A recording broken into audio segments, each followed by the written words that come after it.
we are hosting an event to celebrate the Rwandan National Heroes Day. At national level, it is celebrated on 1st February each year, but the entire month of February is dedicated to our heroes. I'm Lieutenant Colonel Raoul Bazatoa, the Defense Attaché in Washington, and I will be the moderator of this live webinar.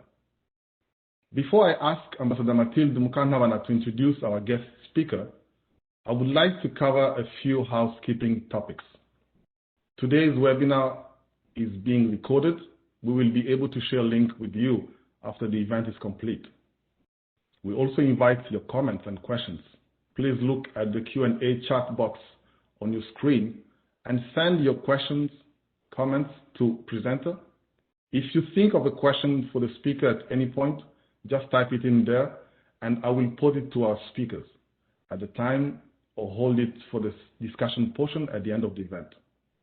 Today's presenters are Honorable Tito Rutaremara, Mr. Felix Ruhiri, Mr. Moses Gashirabache. Our panelists will use Kinyarwanda, but we welcome questions or comments in English or French. Felix Ruhiri is the president of the Rwandan community living in the state of Oregon on the west coast of the United States.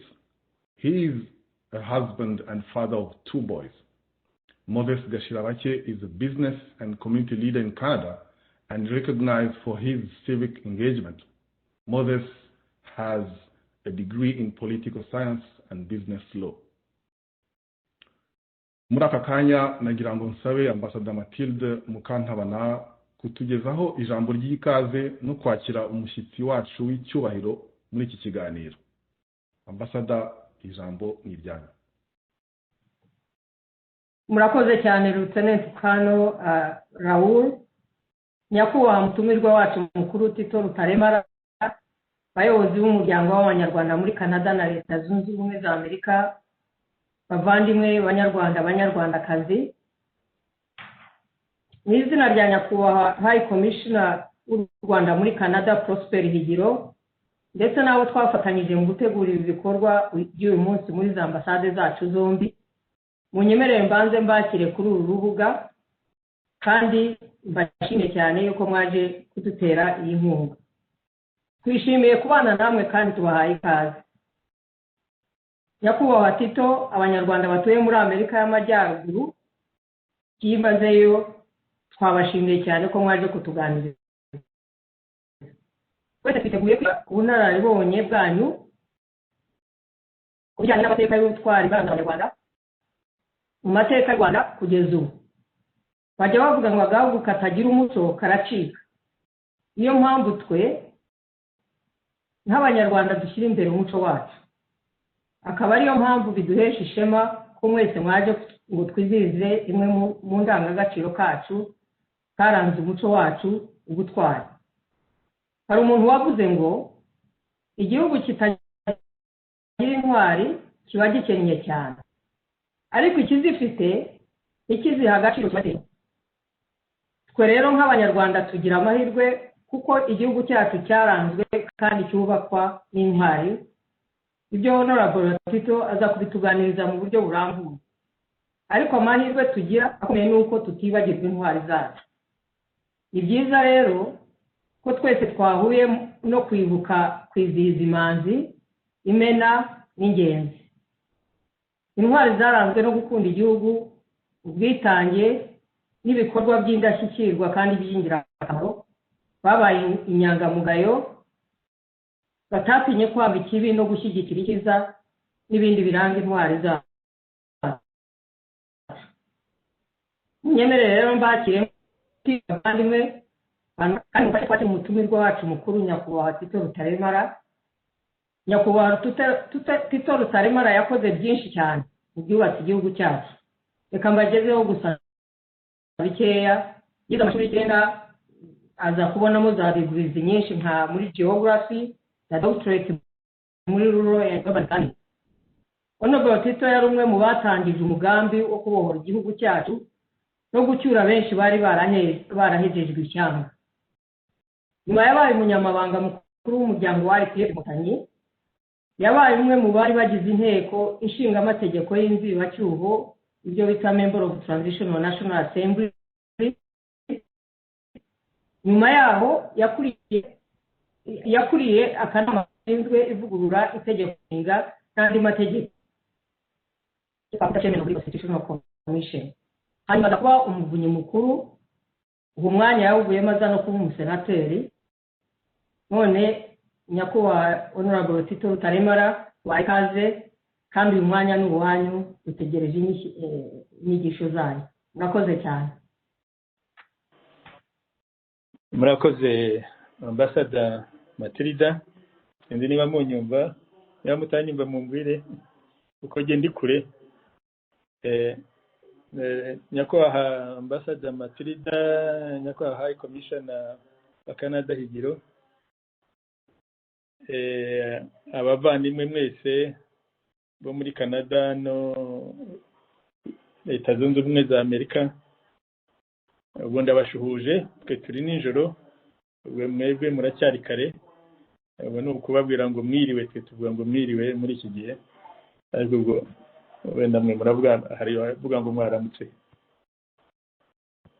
Bambwiye kugira ngo baganirize kuri iki cy'ubutwari, kuko ni ubutwari, nubwo tugenda tuvuga intwari, ariko burya igihugu kigirwa n'ubutwari, kuko intwari tuvuga bakeya kandi cyarubatswe n'abantu benshi. Byiza no gukoresha ubutwari. Rero turagira ngo tuganire, kuko mwasabye ndi bubaganirize intwari zo hambere, ndetse nyuma mbabwire n'ibice aho twagiye ubutwari budukiza kugira ngo u Rwanda rukomeze rubeho. Twongere tuganire ku bice ubukoloni bwaje bukatwambura ibyo twari dufite. Mbabwire mu magambo, ariko ndabinyuramo amagambo avunaguye kuko ubundi ni birebire cyane byose. Hanyuma tuganire ku Repubulika ya mbere n'iya kabiri, ibya uko babifashe by'ubutwari. Noneho tuganire rero kuri nyuma ya Jenoside, ababohoye igihugu uko bongeye kuza abagaragara ubutwari bwo kongera gukiza igihugu cyacu, nk'uko na mbere hose turi busange hari abantu bagiye bagikiza cyageze iwa Ndabaga. Ubwo rero turaza kuganira, ndagira ngo nze kubabwira umunsi w'intwari ujya kujyaho byagenze bite, wagiye gute. Hanyuma tuganire wenda, kuko hari ibibazo byinshi bajya babaza bati se ko ubu ngubu ubutwari ko tugenda twumva n'intwari bagiye bashyiraho, ko nta ntambara iriho, ubutwari kandi bizaza iki? Tubereke ko muri iki gihe kiri imbere ahubwo gishaka ubutwari bwinshi kurusha wenda ubwo twabonye igihe cyo kubohora igihugu, kuko kugira ngo twubake igihugu cyacu gitere imbere birashaka ubutwari. Ubu rero hasigaye abandi baze baragenda batubwira uko bareba ubutwari muri ibyo bihugu, nibo bazi ko bari bugende babitubwira.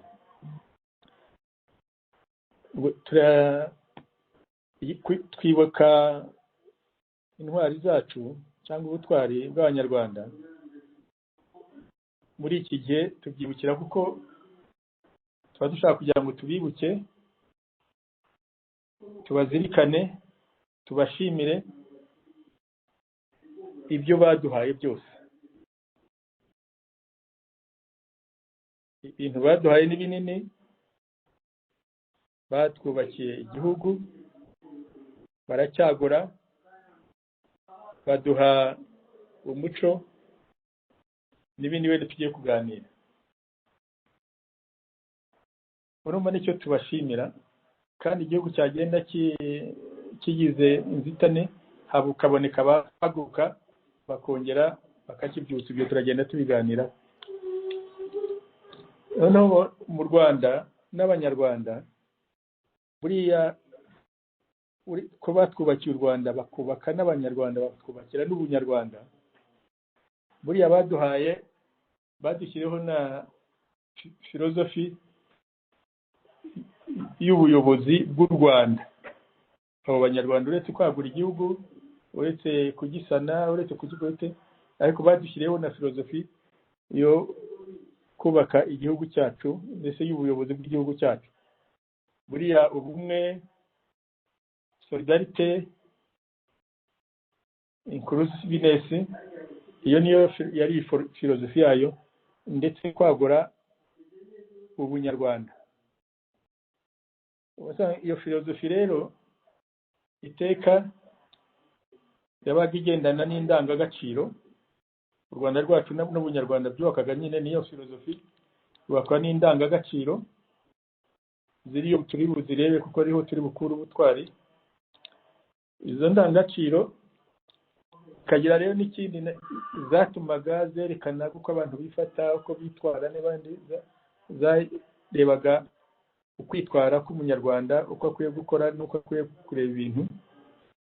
Hanyuma ariko batwubakiye na system y'ubutegetsi na structures, buriya guhera hejuru kugera hasi. Kandi abisobanura, buriya abazungu baje, buriya society yose itangira ubundi ari za karane, ikazagera kuri tribe, ikazamika kugeza kuri nationality. Abantu baba batangiye kugenda bimenya ariko badafatanye, nk'uko kera burya hariho ukabona abanyagisaka ntuza baravuga kimwe n'abanyarwanda rumwe rumwe, ariko izo ni nationalities. Ariko ikagiraho kubaka nation iri sude, ifite one civilization, ifite values zayo, ifite structures n'ubutegetsi bugenda bukora nuko igenda ikora. Rero batwubakirana na state, inzego za state. Burya inzego zose twari dufite ntacyo abazungu bongeyeho, twaheraga ku nzego zo hejuru, bikaba ndetse decentralized, bikaba decentralized bikagera hasi, byari bifite system yabyo uko bigenda bikora. Abazungu rero burya ntacyo bazanye n'ibyo twari dufite. Muri ibyo rero byose za philosophy sinirwa nzijyamo, ahubwo ndajya wenda mu ndangagaciro, kuko urumva u Rwanda rwacu n'ubunyarwanda byubakirwa kuri iyo philosophy, bikubakirwa ku ndangagaciro, bikakirwa na system y'ubutegetsi n'inzego zabyo. Noneho nibyo kuba barimo leta ifite amategeko, ifite policing, ifite community policing, ikagira inzego ziyirinda, ingabo zizirinda hirya no hino, n'izitereba umutekano n'amategeko amwe aturuka ahantu hamwe, nubwo yabaga afite uko agenda yubatse. Mu ndangagaciro rero, kuko nizo turi buvuge kuko arizo zizana ubutwari. Mu ndangagaciro hari indangagaciro nini cyane. Hari indangagaciro y'ubupfura, hariyo gukunda igihugu cyacu, hari ubumuntu. Buriya ubumuntu nibwo buzana solidarite y'abanyarwanda. Kureba uzi ko abami ba kera barebaga bakavuga bati nta mwana ukwiye kuza, nta mwana w'umunyarwanda ukwiye kubura amata, bakabishyiraho nk'ibyo ngibyo. Ubu ni indangagaciro y'umuntu umwe. Umubyeyi yaba afite umwana aho ari hose, ahageze abafite inka bakamuha amata. Ibyo byabaga biri mu muco wacu wa Kinyarwanda. Ubwo ni ubumuntu. N'ibindi, kugarukira intwari igihe babaga barwana, kagaruka inyuma akazirengera, kugira ngo atireba ubwe, kuba basangira utwo bafite n'uduke n'abantu, kubana, guhana imiganda, biriya byose. Ubwo ni ubumuntu, ni indangagaciro y'ubumuntu. Akaba rero izo rero zigenda zigira izindi ndangagaciro zo zizanamo n'ubutwari. Ubutwari rero ni izi ndangagaciro usanga zisobekanye. Ubutwari ntabwo ushobora kuba intwari udakunda igihugu. Ubwo wumva ufite gukunda igihugu. Ntushobora kuba intwari utitanga. Ntushobora kuba intwari udafite ubwo bumuntu. Igihe urwana na bagenzi, uri hamwe na bagenzi bawe mu Rwanda cyangwa mugira icyo mukora, ugomba gufatanya kuko uzi ko aribo bazagufasha ibyo uzakora byose. Urumva rero izo values, intwari rero niho ubwo iyo value y'ubutwari niho havuye n'intwari, ariko zigiye zifite ziriya values tugenda tureba. ubutwari rero ni intwari rero ni umuntu witanga agakora igikorwa akitanga akagikora akagerageza kugikora neza ndetse akakigaragaza wenda byaba no gutanga ubuzima bwe akabutanga ariko agira ngo agere kuri ibyo. Ubundi intwari nyine bayanga akarengane ibifite zira ndangagaciro nyinshi, kwanga akarengane, gukunda abantu, gukunda igihugu cye, kugira ubupfura, kuba atahemukira abandi, kugira ubumuntu nk'uko nagiye mbivuga. Ibyo rero muri intwari ubundi hari zabonekeraga ku rugamba, inyinshi cyane cyane nizo zikunda no kuvuga kera nizo ku rugamba, ariko burya n'izindi zaravugaga nuko gusa izo ku rugamba zo bagendaga baziha imidari kugira ngo ejo nisubira zongere zikomeze zagura igihugu cyangwa zikore n'ibindi bikorwa. Izindi ntwari wasanga baziha wenda nk'imyanya cyangwa bakaziha n'inka cyangwa ibindi bintu, intwari zakoze ibindi. Mbese ubundi hari ku rugamba rero abarajya ku rugamba, intwari zajya ku rugamba kurwana, aba bacengeri bajya kureba gutanga amaraso yabo, gutabarira u Rwanda, aba Gihana, barubwa bakemera gutanga amaraso yabo kugira ngo u Rwanda bayamene muri igihugu bagiye kurwanaho, kuko byaraguzwe bavuga bati uyu nguyu namene y'amaraso igihugu cyacu, bariya ntabwo bazadutera cyangwa nitubatera tuzabatsinda. Abantu bakemera kugera rero kumena amaraso yabo muri icyo gihugu babishaka kandi babikunze, urumva bwari ubutwari. Ibyo rero ubundi byarigwaga mu bitaramo, mu matorero, byigaga mu bitaramo, byigaga mu matorero y'ibwami, mu matorero y'abatware, byigaga mu bitaramo by'abantu babaga bafite ari abafite inka, bafite abagaragu, ari abakonde, babyigiraga mu bitaramo, ndetse no mu bitaramo mu mago nimugoroba abantu bagenda bivugana, ndetse za paratike ugasanga zigenda zikorwa aho bagiye, abagiye nko kuhira inka, abahinzi mu budehe barangije bakabwira abasore bati nimumashe turebe, nimurushanwe, nimwirukanye turebe, nimusimbuke.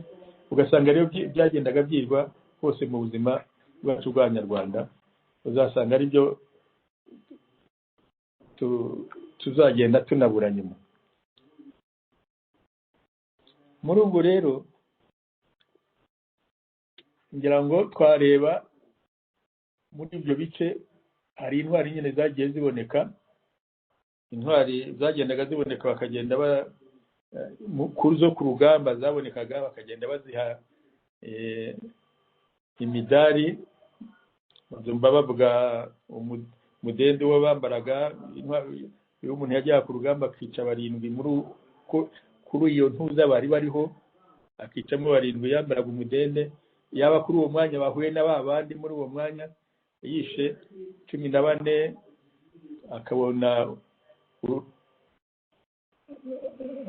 akaba abaye impotore, hanyuma yakwica 21 babaga bakeya mu mwanya bahuye n'abandi, bityo kuri urwo rugamba wambara umunsi umwe cyangwa ibiri, kandi ari gukoresha imyambi agacana uruti.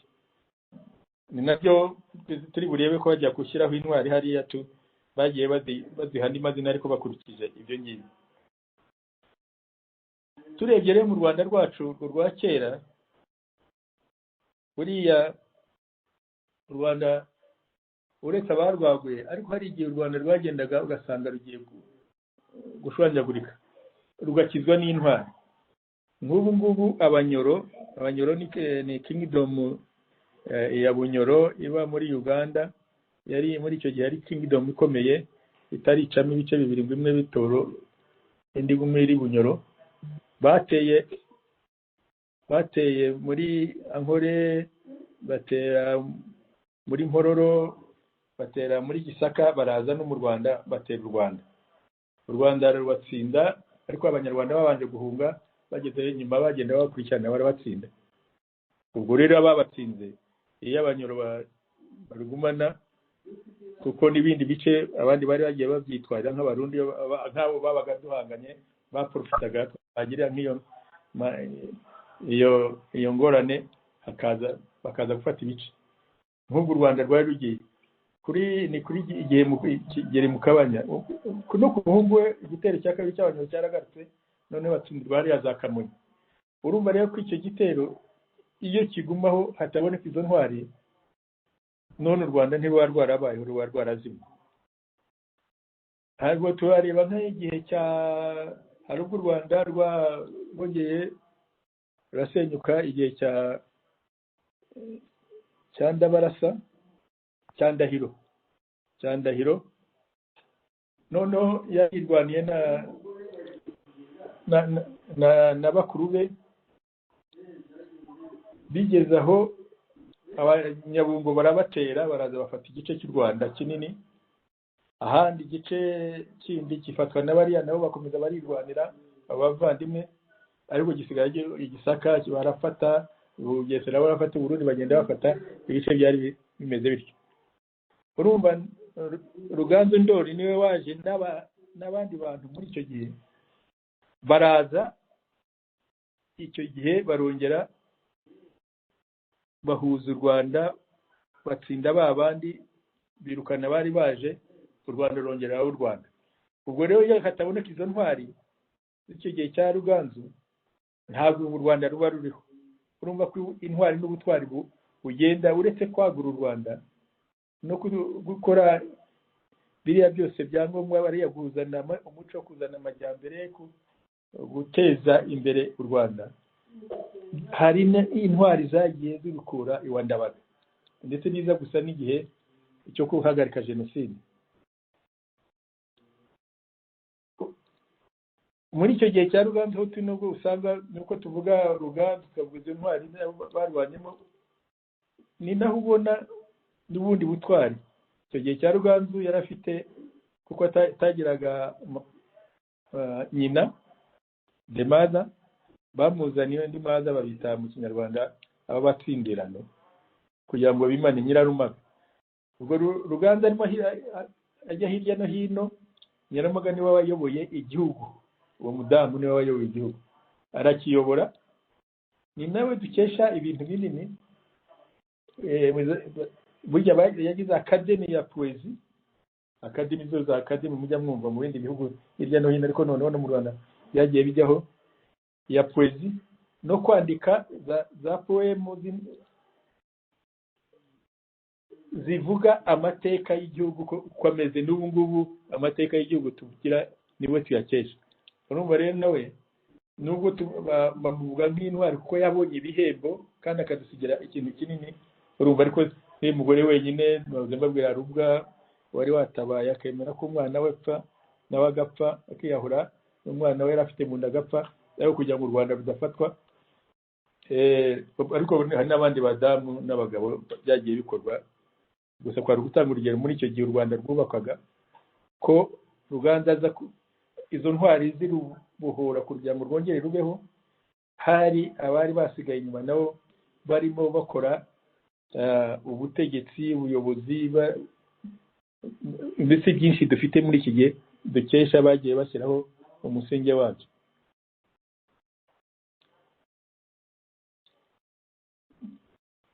U Rwanda rero muri icyo gihe cya kera twaga dufite ubwigenge bwacu, dufite amajyambere yacu ariyo civilization, mbese umuco wacu, tugira agaciro. Wabaga wumva ufite agaciro kuko nta complex zabaga zihari, wifitiye ibintu byose uko bigenda bikora, system uko igenda ikora. Ubwo tuza rero kugira abazungu babaziye baturusha amaboko kuko bari bafite bo technology bari barayitangiye, niyo yadutsinze, bazana imbunda nini baradutsinda. Badutsinze u Rwanda burya bararushenye completement kuko bakuyeho uretse gukuraho inzego nk'izo bahagurutse n'iyo filozofi y'abanyarwanda barayihagarika bitabo baranayirwanya. N'u Rwanda ubwarwo uretse tujya tuvuga ko bakuyeho ibice bimwe bakabitura ahandi, n'u Rwanda ubwarwo rwabaye ubusa muri icyo gihe, kuko iyo urebye nk'u Rwanda icyo gihe minisitiri w'Ababiligi yabaga minisitiri ureba za koloni, akareba Rwanda, Burundi na Congo. Hasi ye hakaba guverineri uri Leopoldville ariyo Kinshasa ubu ngubu, akategeka Rwanda, Burundi, Congo na Rwanda, Burundi. Hasi ye hakaba visi guverineri wari Bujumbura ategeka u Rwanda n'u Burundi.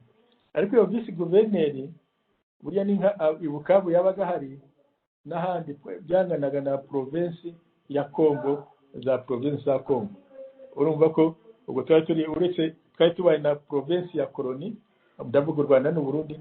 Ariko noneho tukamanuka tukajya hasi tukagira rezida.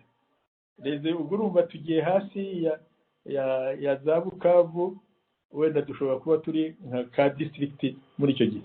Urumva igihugu baranagishenye bakigira n'ubusa, dusigara turi nka ka district ka koloni. Niyo tuba ka district k'Ababiligi. Batwambura ibintu byacu byose. Ikinini cyane bakuraho ingabo, ariko bakuraho amatorero, bakuraho amashuri yacu. Ngira ngo hari umusare Wiseman w'umushinwa yabwiye Ampara ati urajya kurwana iki niya kiriya gihugu ukirwa wohereza abasirikare mu Rwanda, wabambuye buriya bambuye amashuri yabo ukabuza kwiga, ko mu myaka 20 bazakugarukira bazirwanira, kuko babuza kwiga n'agaciro bazagira n'iki, bazatangira babajura barye za ruswa, none igihugu kikugarukira bitiriwe wohereza abasirikare bawe. Baraje nyine system yacu yo kwigisha bayikuraho, system yacu yo kwemera bayikuraho, badohanagura mu mutwe bandikamo ibindi. None ariko kinini cyane ka gaciro umunyarwanda yagiraga turagata. Nayo yituma ubwo twirwa tuvuga ngo turwanira duharanira agaciro ka. Abo bakera ntabwo yumvaga afite agaciro, kugenda gafite agaciro. Naho arimo kuvuga ngo reka ngende nshaka agaciro.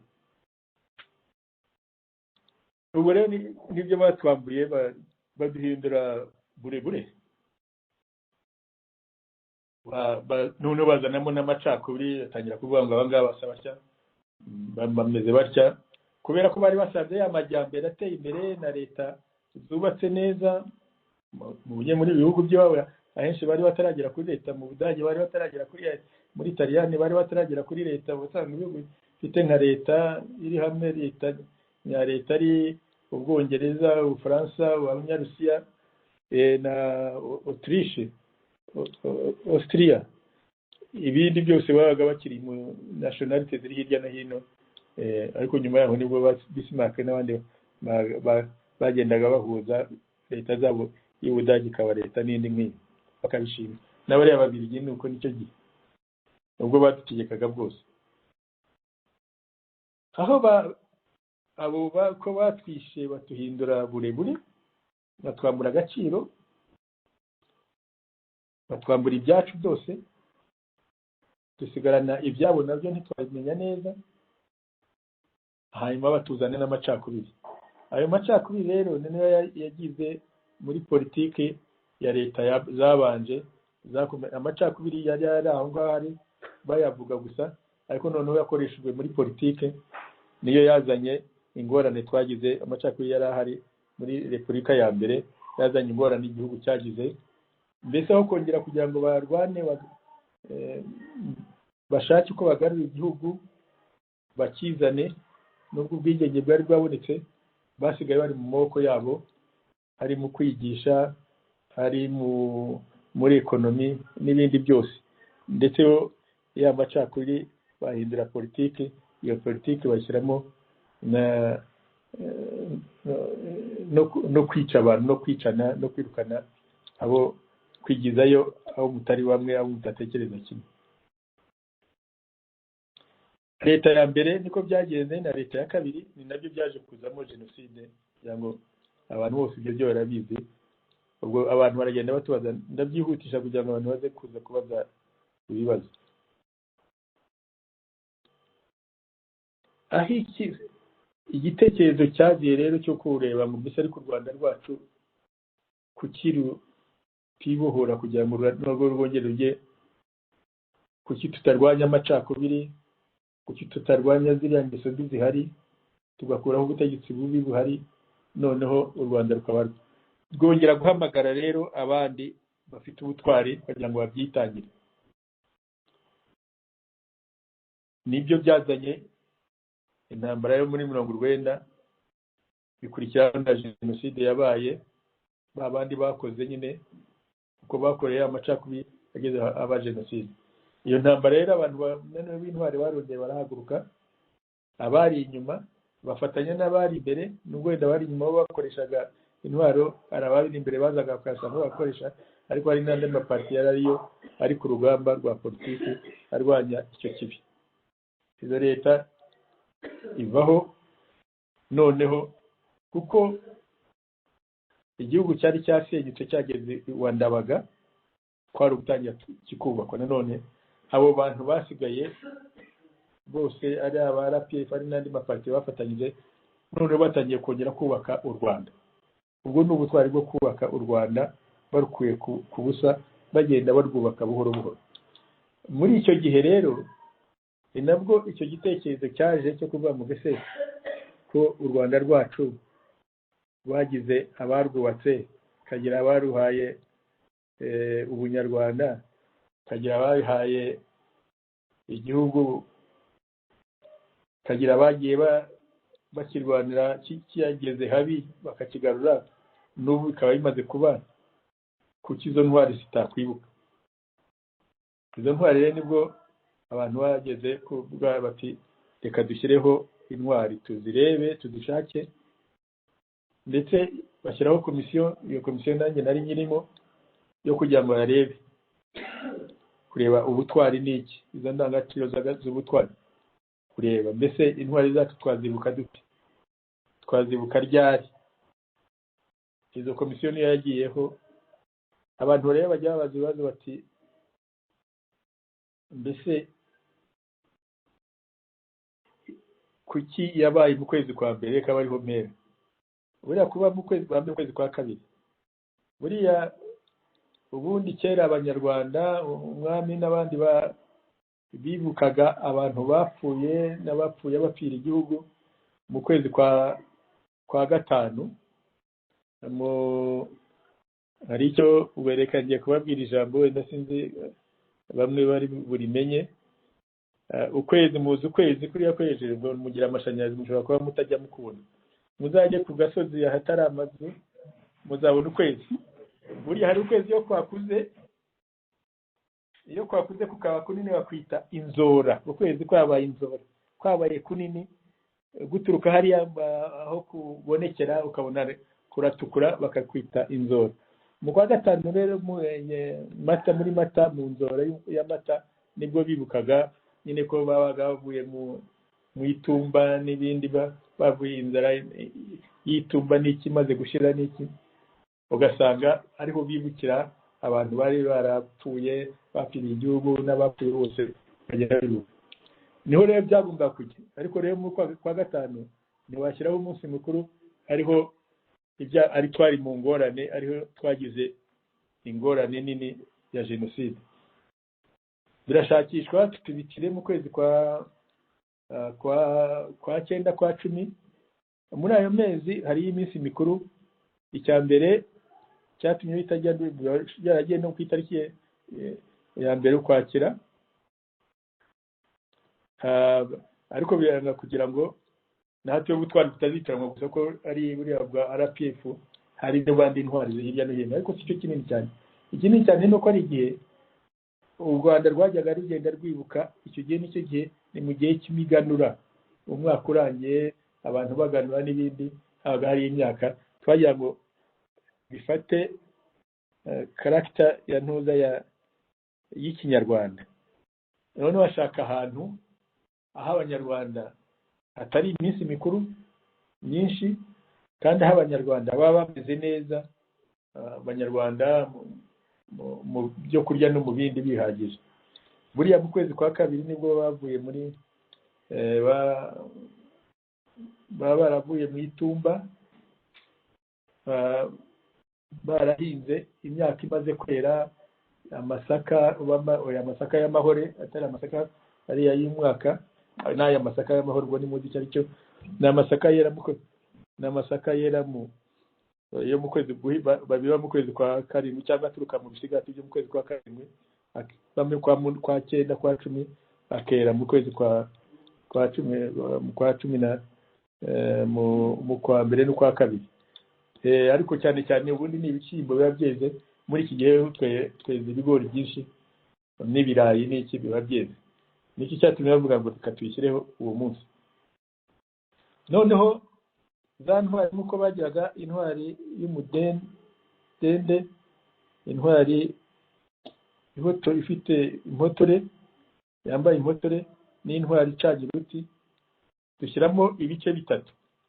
Ikaba intwari y'imanzi ni ya yindi rwose yitanze bihanitse, yakoze igikorwa gihanitse, yatanze urugero ruhanitse cyane. Iyo ngiyo ikaba mbese idafite amakemwa aho ariho hose. Indi hakabaho intwari y'imena, ni yitanze bihanitse,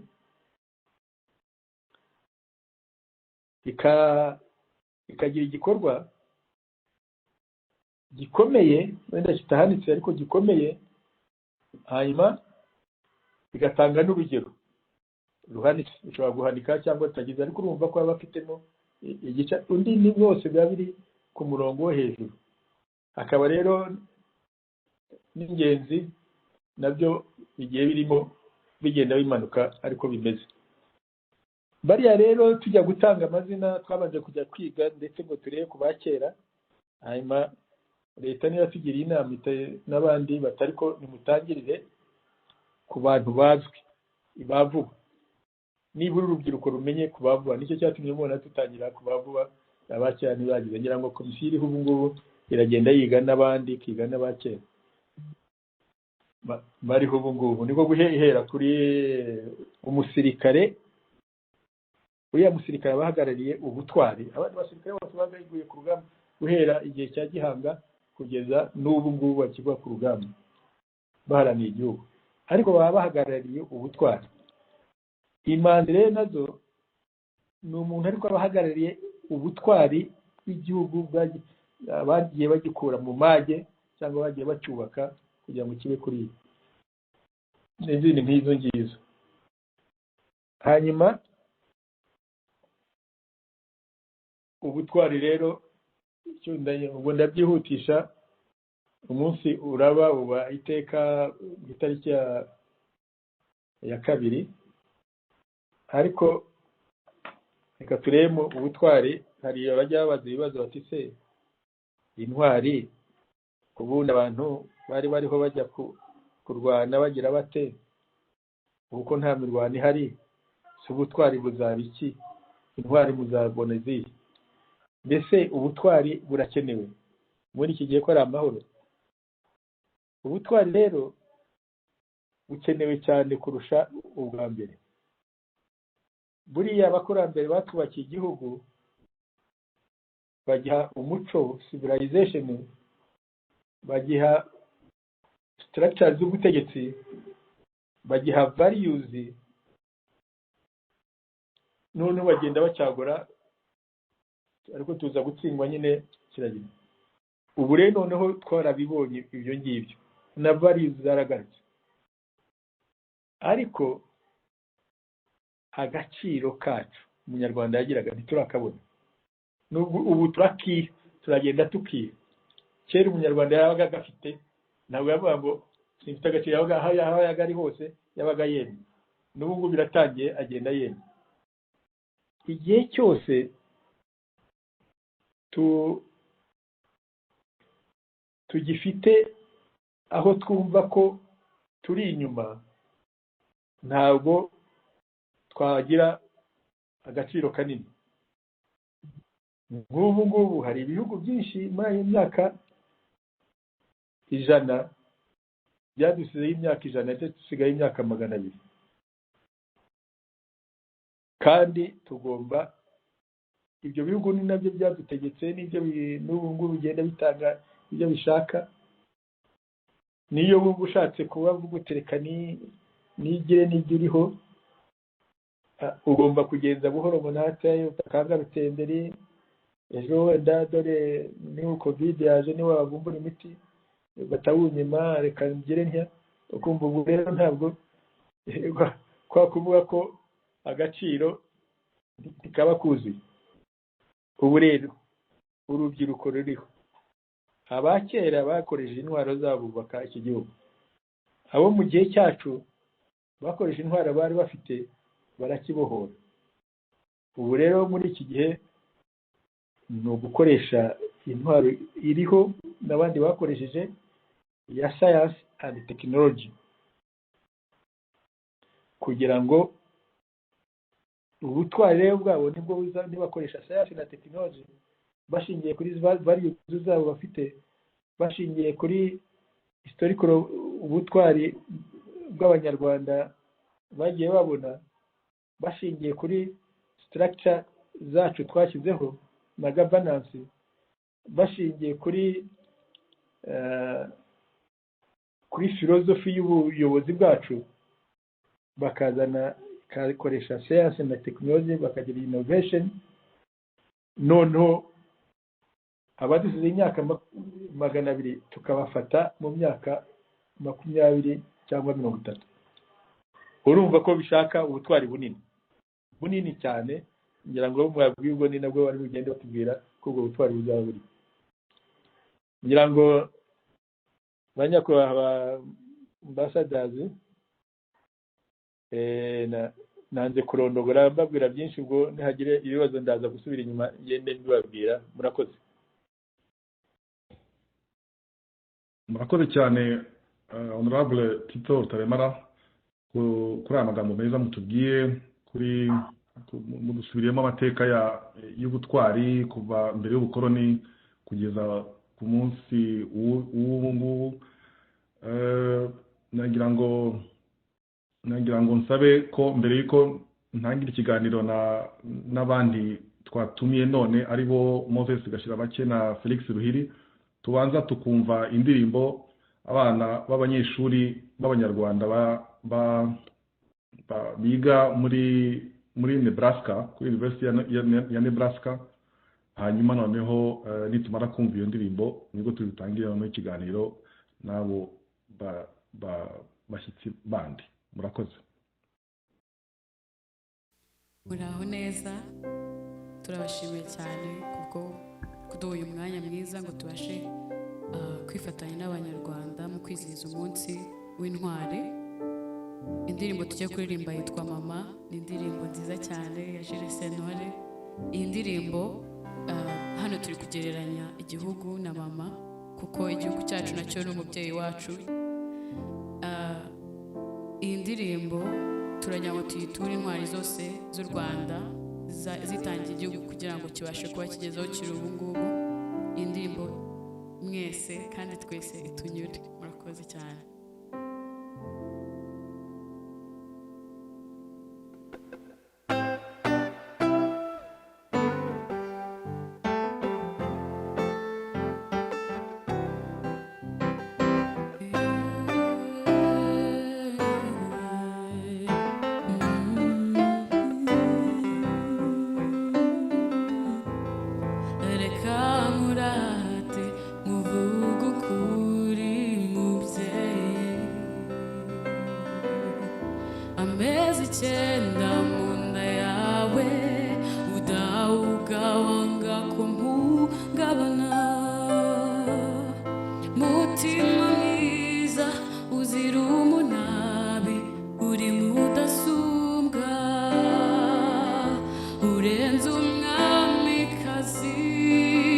Undutiri bikoma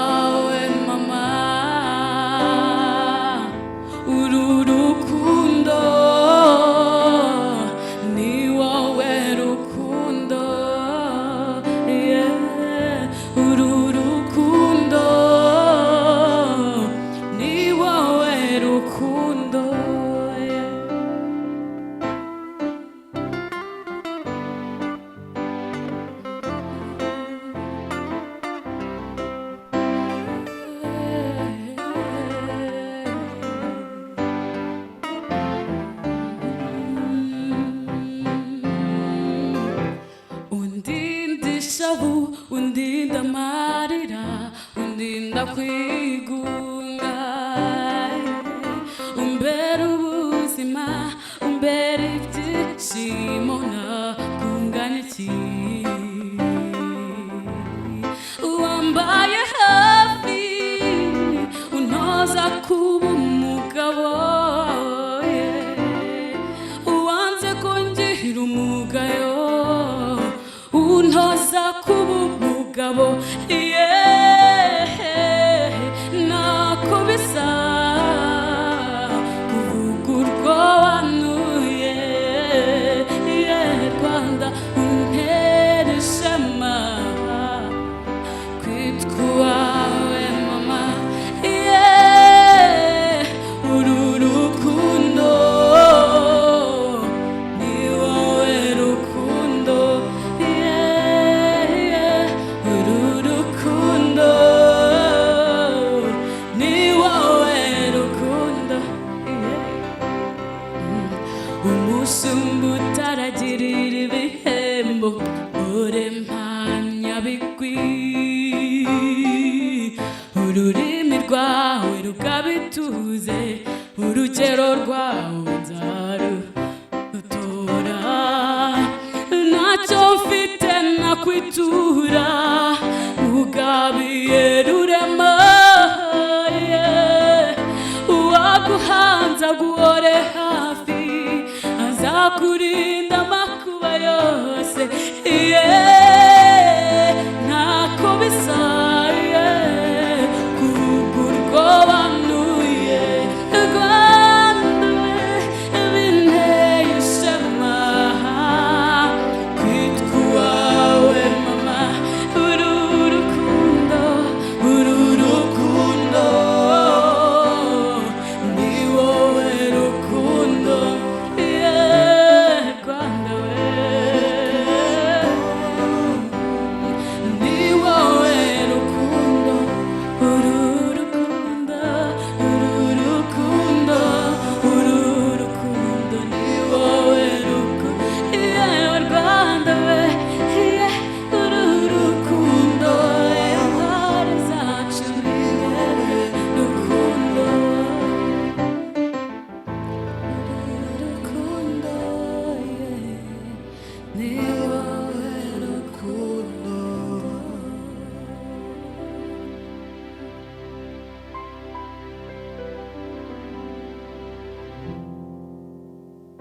murakoze cyane turashimira cyane aba bana b'abanyeshuri bo muri Nebraska baturirimbiye iyi ndirimbo. Ubu rero twari tugeze aho ngiye kuganira na Felix Ruhiri na Moses Gashirabake. Nagira ngo ikibazo cya mbere nkibaze Felix, urabizi ko ibyo honorable Tito yatubwiye ni amateka y'ubutwari, icyo ari cy'ubutwari, icyo aho ubutwari bwagejeje abanyarwanda. Ariko nagira ngo nkubaze wowe, ese ko urubyiruko rusabwa kureba kure, gufatira urugero ku ntwari z'igihugu mu byo bakora byose, wowe urumva ari icyo ushaka gutoza abahungu bawe, cyane cyane ko ufite abahungu babiri kandi ko babizi neza nizo nkotanyi z'ejo, kuko abandi baragenda bava ku rugerero? Ni iki watubwira ku by'ubutwari ushaka kubagezaho? Urakoze. Murakoze cyane Bande Raoul. Ndashimira kandi kuba ndi kumwe namwe n'abantu bakuru, honorable Tito Rutaremara na ba ambassador bacu muri Amerika na Canada. Ni byiza cyane twigira ku bantu bakuru, ni n'amahirwe cyane nkanjye kuba ndi kumwe namwe hano abatega amatwi kuri izo nyigisho nziza mwaduhaye. Nsubiye ku kibazo rero mumbajije, ukuntu honorable Tito Rutaremara yabitubwiye neza, nk'ikintu nakwifuza umuco natoza abana banjye ni ugukunda igihugu bubahiriza indangagaciro za kirazira. Ibyo byose rero bitwigisha kuba intwari, kandi tukagenda tubihererekanya n'abadukomokaho cyangwa bazakomoka ku bana bacu twabyaye. Ibyo byose rero ntabwo ari ibintu umuntu yize uyu munsi. Buriya niyo mpamvu ndashimira n'abo bana batugejeho indirimbo nziza cyane ivuga umubyeyi w'umuntu. Ibyo byose rero nanjye ubwanjye mbikesha abo nkomokaho, ababyeyi banjye. Nk'urugero, jyewe ntabwo navukiye mu Rwanda, navukiye muri Tanzania.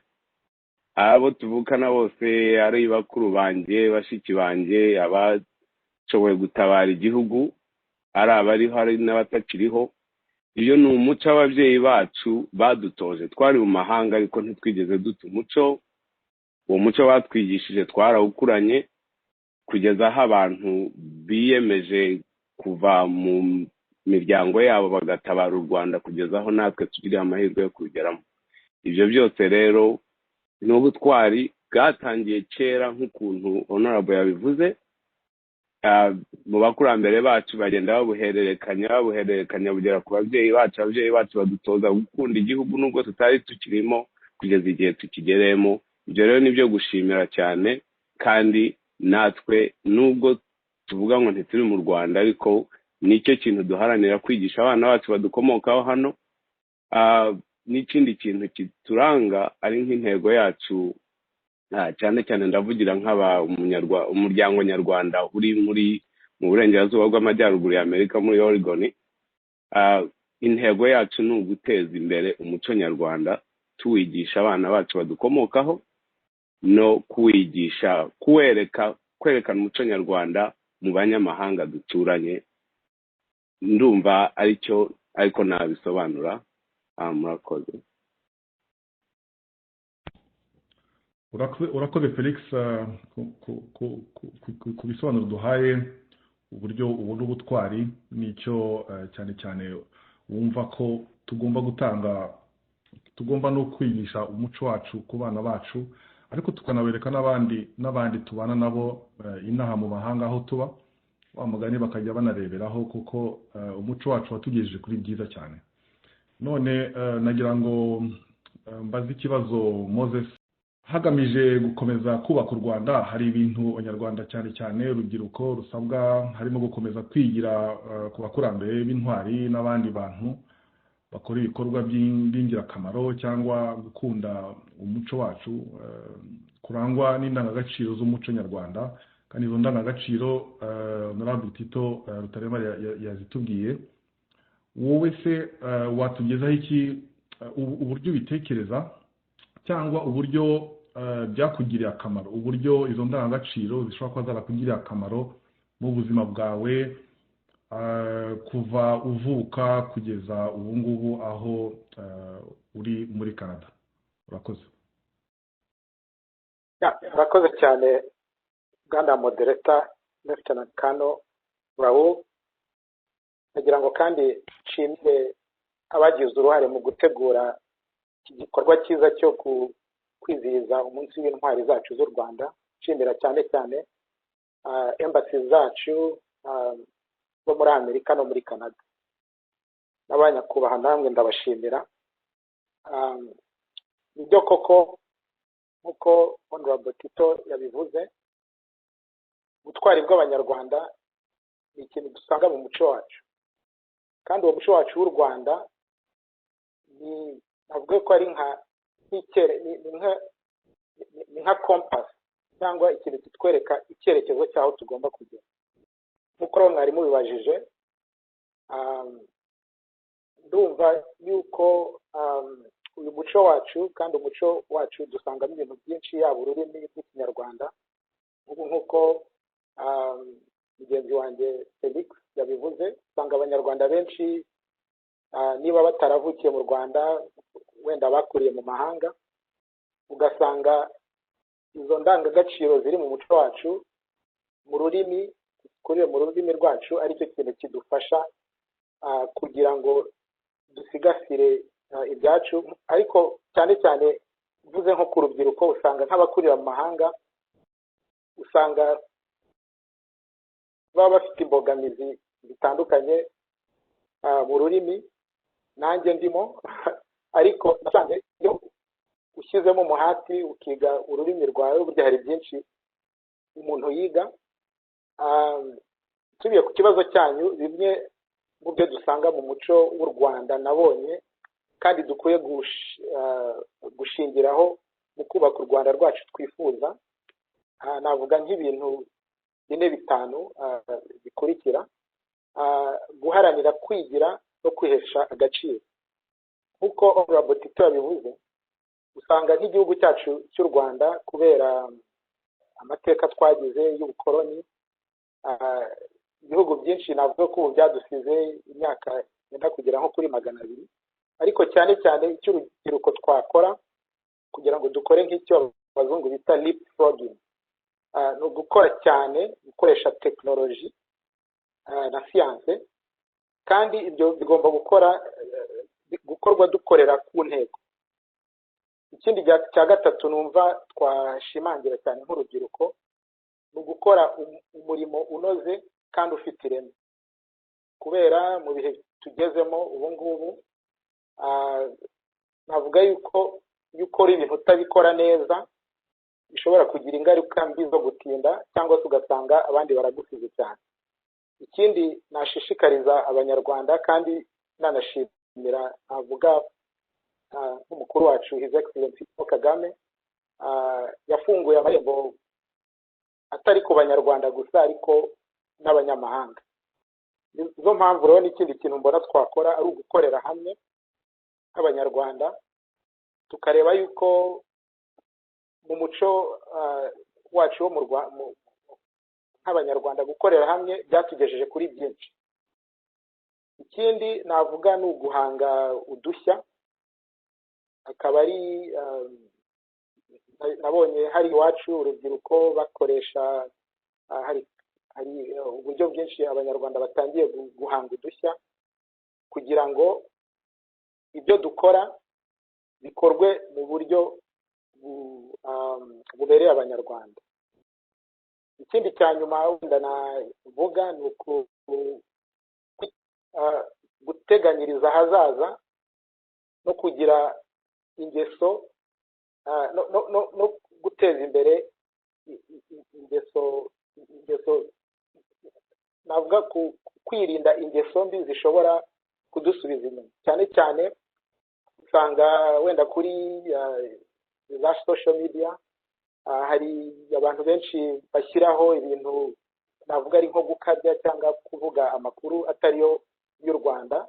Ibyo cyane cyane hari nk'igihe ubona yuko bidusubiza inyuma. Izo ngeso mu rubyiruko nizo navuga ko tugomba kwirinda kugira ngo iterambere ryacu ryihute. Muri make n'ibyo navuga. Icyo navuga cya nyuma no kwibuka yuko burya urubyiruko tutamenye ahantu igihugu cyacu cyaturutse, ngo tumenye mbere y'ubukoloni, amateka yo mu gihe cy'ubukoloni n'amateka y'ubu ngubu ya hasi ubwo abanyarwanda bafashe iya mbere bakabohora u Rwanda, bakavanaho cyangwa bakarangiza jenoside yari irimo gukorerwa abanyarwanda bene wacu b'abatutsi.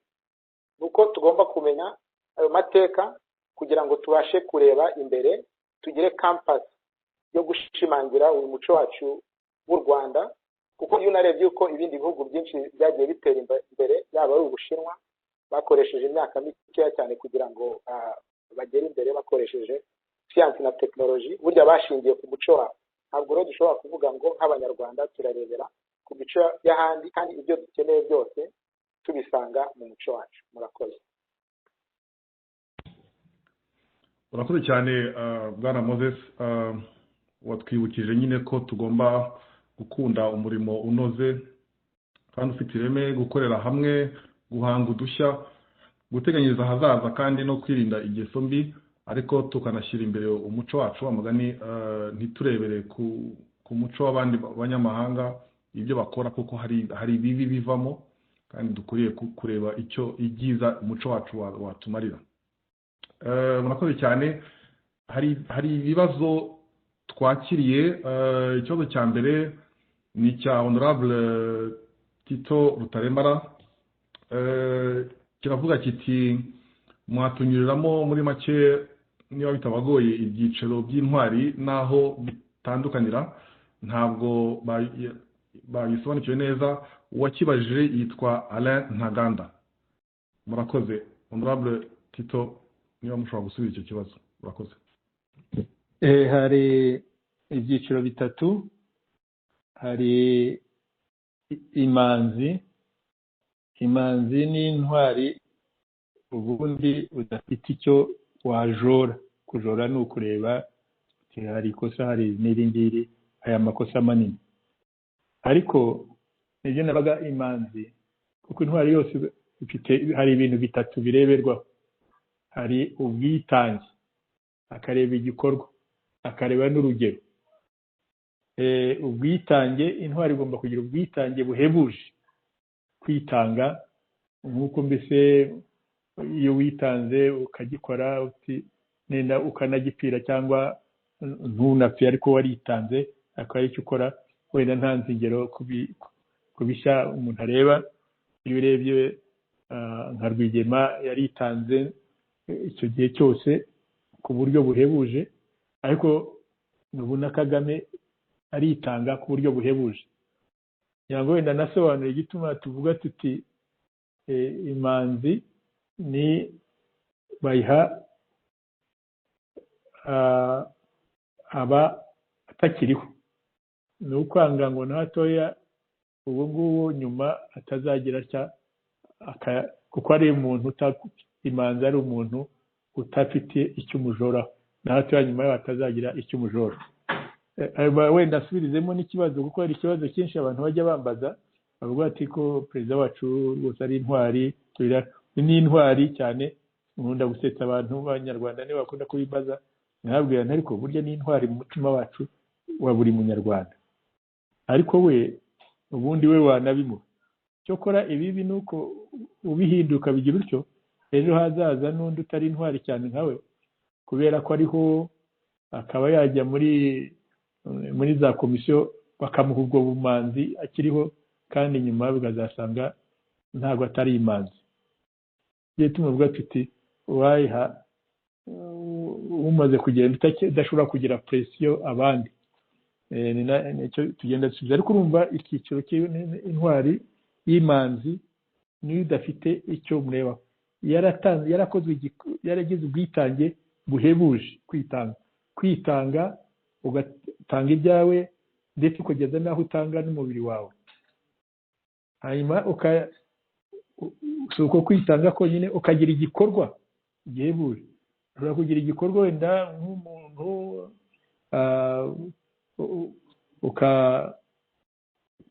ushobora kuza ukabona umwana ugiye gushya mu nzu, ukajyamo ukitanga, ukagenda ukamukurayo. Ni igikorwa, ni ubwitange buhebuje kuko wemeye no gutanga umubiri wawe, ariko ntabwo ari igikorwa gihebuje, kuko icyo gikorwa si ukuvuga ko ugikoreye buri munyarwanda wese, wagikoreye umuntu umwe nk'uwo. Nubwo gihebuje, ariko urumva si igikorwa gikoreye benshi kuri benshi. Ni urugero rwiza, cyo kora ari urugero rwiza kuko uruhaye abandi, ariko hari abandi batazarumenya nk'uko nguko. Ntabwo ari urugero ruhebuje, nubwo ari urugero rwiza cyane abandi bareberaho. Rero ni imanzi ko udagira icyo ujora. Ingenzi ni ubwitange nabwo buhebuje, ariko igikorwa nacyo kireba benshi, ariko rimwe na rimwe wenda utagikoze ku buryo buhebuje. Urugero ukaha n'urugero abandi benshi ubundi buhebuje. Ubundi ingenzi imena bambe zikurikira imanzi rwose, ndetse imena iriho ushobora kuyibona niyo nyuma bazagira imanzi igihe azaba atakiriho, ubundi biba byenda kwegerana. Noneho ingenzi rero ni ibiri hafi yabyo, niko bigiye bikurikirana. Eza igikorwa tuvuge tutange nk'urugero, abo twashyize mu mena buriya byagiye bituruka no ku bindi. Tuvuge duhere nk'uko umwami Rudahigwa yakoze igikorwa kinini cyagira abanyarwanda benshi, yakoze ibikorwa byinshi byakugira abanyarwanda benshi, byagize n'akamaro ku banyarwanda benshi, bitanga n'urugero ku banyarwanda benshi ku buryo. Ariko mu mateka uza gusanga mu mateka harimo icyo wajora. Yashyizweho n'Ababiligi, abanza gukorana nabo, yaje kubareka hanyuma urumva ufite ikintu wajora. Ntabwo rero bamugira imanzi kuko ufitemo icyo wajora. Buryo ufashe Uwiringiyimana nawe ni uko yitanze muri ibyo ngibyo, ariko mu mateka ye no mu bindi bye hari ibyo wagenda ujora. Akantu n'akantu gatoya wenda si ibintu bishwa, nk'igihe MDR yicagamo ibice bibiri, hari ubwo yagiye abanza mu ya pawa bamutwaye, hanyuma Twagiramungu amukuyeyo arongera aragaruka. Urumva rero nk'ibyo bintu bigenda bijorwa bikaba byamuha umwanya wo hasi. Niko imanzi ingenzi rero bamwe, hari imanzi hakaba rero imena, hakaba n'ingenzi, niko zigiye zikurikirana. Ariko hakaba rero n'imidari igenda itangwa.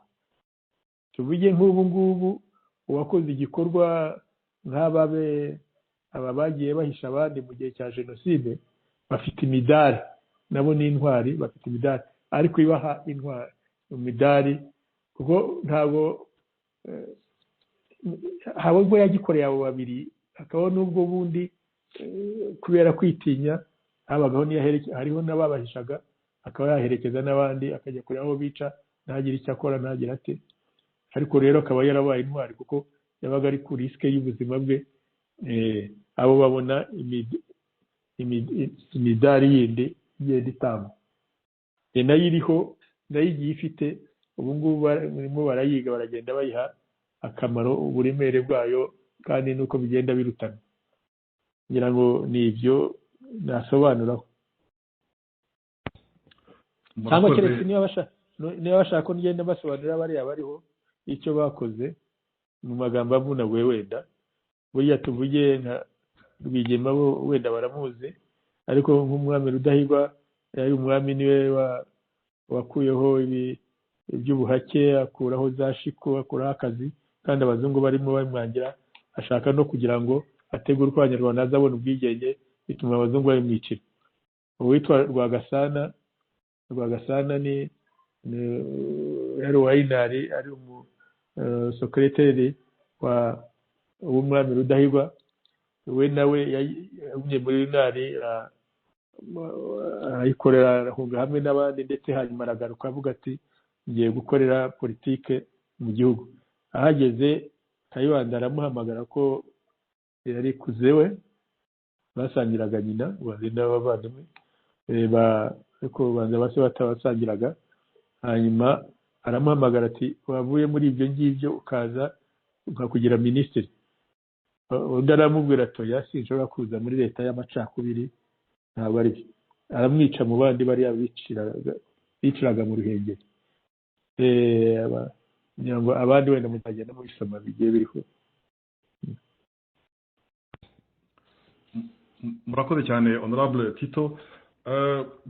Dushamikiye kuri icyo kibazo bari bababaje, hari uwavuze ati witwa Alain Kamanda, ati se ibi byiciro by'intwari tugira bitatu nibyo bizahoraho ku buryo izindi ntwari zizajya ziyongeramo, cyangwa hari ibyiciro bishobora kuzahinduka mu bihe biri imbere? Ubundi byagiye twabishingiye dukurikije uko kera bari barimo, kuko nabwo kera mu mateka yacu byari ibice bitatu. Habaga umudende, hakaba uruti, hakaba inkotore, hakaba n'uruti. Byari ibyiciro bitatu, twabishyizeho bishyira ku byiciro bitatu. Ariko rero hakabaho n'izindi mpano kera, kuko ziriya nizo bashyiraga ku rugamba. Ubu rero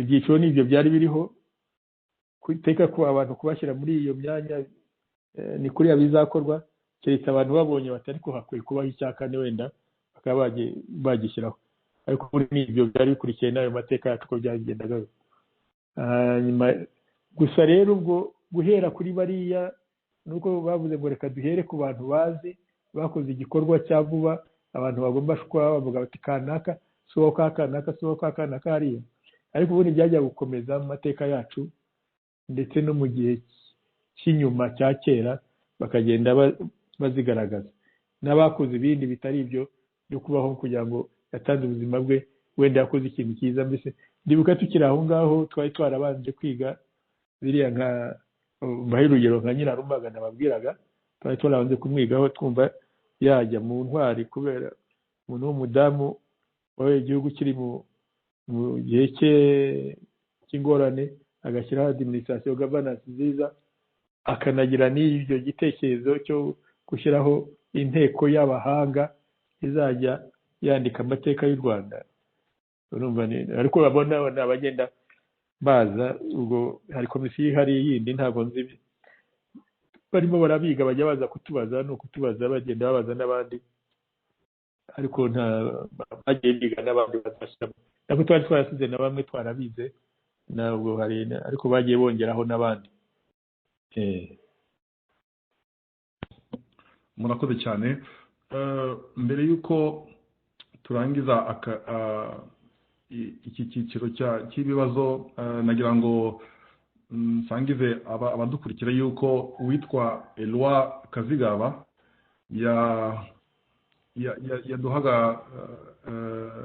yadusabaga ati se nta kuntu twazashyiraho gahunda ihoraho yo kwivuga ibigwi ngo hifashishijwe ikoranabuhanga noneho ngo na diaspora nazo zihige imihigo maze tuzarushanwe no kwiyesa bityo bidutere umwete wo guhorana umwete mu byo dukora byose noneho n'icyo yifuzaga sinzi niba ari cyo mwabivugaho ahubwo icyo ni igitekerezo cyiza cyane mukwiye gushyiraho mu gahiga yewe munahize kuko abari hanze muri mu bihugu bifite izo za tekinoloji twavugaga muri mu bihugu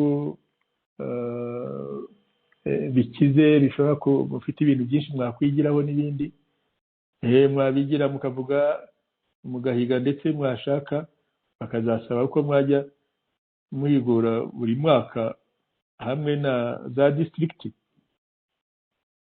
buriya za district bizagenda bahigura ariko mwakwihigira n'ubwanyu n'ibyagiye biza bigenda ibyo mwakuyeyo ibyo mwakoze ibyo mwumva mwakurayo uko mwiyorganije n'iki ibyo guhiga rwose byaba ushobora guhiga mugahiga hamwe n'uko mwahiga hamwe n'abanyarwanda mushobora guhiga abo hanze ubwanyu ino mihigo mukagenda muyesa bivuga kwese imihigo igitekerezo mukomeze agitekereza ahubwo muzakiganireho muri diaspora nanjye nzabibwira minisitiri wa governance ureba ibyo by'imihigo no muri primature yumva ariko nta kubibabwira atari mwe mwabitangiye mu bitekerezo mukizanye murakoze cyane honorable ngira ngo Eloi Kazigaba wabyumvise ubwo icyo kiganiro tuzagikomeza inaha muri diaspora hanyuma turebe uburyo byazagerwaho mu gihe rero turiho turangiza iki kiganiro nagira ngo nsabe High Commissioner w'u Rwanda muri Canada kugira ngo aduhe ijambo rya nyuma mu gihe nyuma yaho turi busoze iki kiganiro murakoze Ambassador Higiro ijambo ni ryanyu murakoze cyane Lieutenant Colonel Raoul Bazatoha Honorable Tito Rutaremara dear colleague Ambassador Mathilde Mukantabana inshuti bavandimwe twafatanyije muri iki kiganiro mu by'ukuri ni ikiganiro ariko tunizihiza umunsi w'intwari z'igihugu ku nshuro ya 27 mu gihe dusoza iki gikorwa ndagira ngo nshimire mbikuye ku mutima mwebwe mwese mwakitabiriye, abari muri Canada, abari muri Leta Zunze Ubumwe za Amerika, abari mu Rwanda ndetse n'ahandi hirya no hino ku isi. Ariko mu buryo bwihariye ndagira ngo nshimire cyane abamaze kutuganirira ibitekerezo byiza baduhaye, cyane cyane aba guest speaker honorable Tito Rutaremara, ndetse n'abo bafatanyije hari Moses Gashirabake ndetse na Felix Ruhire. Ndizera ko ibi biganiro twakurikiye birushaho kuturemamo umuco mwiza w'ubutwari. Kuba intwari ntabwo byikora, nta nubwo byizana, buri wese agomba kubiharanira. Mbere yo gushaka kuba intwari ziri muri biriya byiciro bitatu bamaze kutugezaho by'imanzi, imena cyangwa ingenzi, twese dukwiye kumva ko hari imitekerereze n'imikorere ikwiye kuturanga mu buzima bwa buri munsi, kuko iyo mitekerereze n'iyo mikorere ari iganisha ku butwari. Waba muto cyangwa mukuru, ibikorwa by'ubutwari bisanzwe bigomba kuturanga mu buzima bwacu bwa buri munsi, tugakora ibikwiye, tugakunda u Rwanda n'Abanyarwanda duhereye mu miryango yacu, duhereye aho twiga ku bakiga, aho dukorera mu kazi, amashyirahamwe tubamo, twaba turi muri diaspora cyangwa imbere mu Rwanda. Nk'uko duhora tubikangurirwa, kubaka u Rwanda twifuza bisaba indangagaciro z'ubutwari. Tugomba kurangwa buri gihe no gukunda igihugu cyacu, gushyigikira ubumwe bw'Abanyarwanda no kwirinda ibyabacamo ibice ibyo ari byo byose. Tukarangwa no gukunda umurimo, nk'uko benshi abatanze ibiganiro bakomeje kubidukangurira, umurimo ukozwe neza mu gihe kandi unoze, no kugira ubupfura mu byo dukora byose. Mu gusoza rero ndongera kubifuriza mwese kugira umunsi mwiza w'intwari. Ndashimira mugenzi wanjye Ambasaderi Mathilde Mukantabana na timu ye ya Washington uko twafatanyije dutegura iki gikorwa.